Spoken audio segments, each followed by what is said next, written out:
Bugungi kunda dunyo jamoatchiligini ichimlik suvi bilan bog'liq vaziyat jiddiy xavotirga qo'ymoqda. Global iqlim isishi va suv resurslaridan oqilona foydalanmaslik ichimlik suvi inqiroziga asosiy sabab bo'layotgani aytilmoqda soha mutaxassislari tomonidan. Shunga ko'ra yurtimizda ham suvni tejab-tergab ishlatish uchun joylarda targ'ibot tadbirlari, tushuntirish ishlari olib borilyapti. Jumladan prokuratura organlari, qurilish va uy-joy kommunal xo'jaligi sohasida nazorat qilish inspeksiyasi hamda Farg'ona suv ta'minoti aksiyadorlik jamiyati hamkorligida hududlarda navbatdagi nazorat tadbirlari o'tkazildi. Viloyatimizning Qo'qon, Quvasoy, Marg'ilon shaharlari, Quva tumani hamda boshqa regionlarda olib borilgan o'rganishlar amalda suvdan foydalanishda qonun buzilish holatlari mavjudligini ko'rsatdi.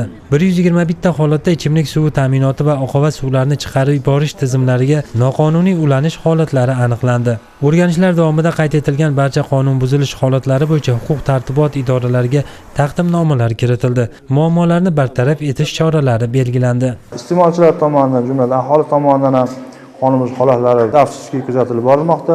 Bu holatda eng kam ma'muriy kodeksda eng kam 10 baravaridan 15 baravargacha solingan jarima birinchi baravarda shuncha belgilangan, ikkinchi baravarda yana sanksiya 15 baravardan yuqoriga ko'tarilgan, uchinchi baravarda bu jinoiy ish qo'zg'atilishigacha olib boriladi.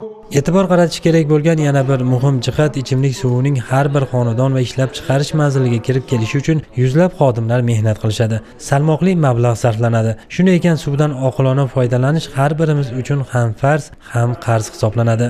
Farg'ona shahridagi viloyat kasbiy ko'nikmalar mintaqaviy markazida inspeksiya mutaxassislari ishtirokida o'tgan tadbirda ham ayni mavzuda so'z bordi. Mana shu hamkorlik dasturida biz ham mana shu o'quv markazi bilan bir kelishib oldikki, bizni aynan shu yo'nalishimizda suvda bugun o'rnatilayotgan aqlli sho'tchiklarni nazorat qilish bilan o'rnatish bo'yicha bizda ham malakali mutaxassislar yetib chiqarilyapti va mana shu o'rnatish jarayonida biz ham mutaxassislar yetkazib berib yordam berish hissamizni qo'shmoqchi bo'ldik.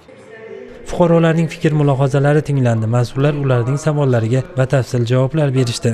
Ichimlik suvidan foydalanish madaniyatini yuksaltirishda joylarda o'tkazilayotgan bu kabi tadbirlar muhim ahamiyat kasb etmoqda.